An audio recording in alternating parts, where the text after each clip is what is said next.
ये customer card पे ये कस्टमर वेंडर स्टेटमेंट में क्लिक करें हम, ये न्यू करके हमने कस्टमाइज कस्टमर वेंडर स्टेटमेंट बनाया है, जिसमें एक ही कस्टमर हमारा वेंडर हो तो उसका हमने रिलेशनशिप करके एक ही स्टेटमेंट में कस्टमर और वेंडर का डेटा कंबाइन करके दिखाया है। तो इसको हमें ईमेल करना है, जिसमें 3 फील्ड चाहिए।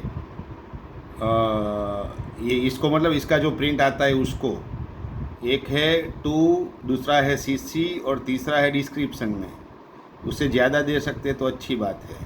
अब जैसे अब वेंडर कार्ड में गया तो वेंडर में ये ऑप्शन है वेंडर कस्टमर स्टेटमेंट न्यू करके, वहाँ पर भी सेम चीज़ हमें ईमेल का ऑप्शन मिलना चाहिए। कोई फेरफार नहीं है, सिर्फ इसका जो प्रिंट निकल रहा है ना उसका हमें ईमेल चाहिए, टू सीसी और डिस्क्रिप्शन के ऑप्शन के साथ। उससे ज़्यादा ईमेल का कुछ जैसा अटैचमेंट वगैरह कुछ दे सकते हैं एक्स्ट्रा बोनस तो अलग बात है, हमें मिनिमम 3 फील्ड चाहिए।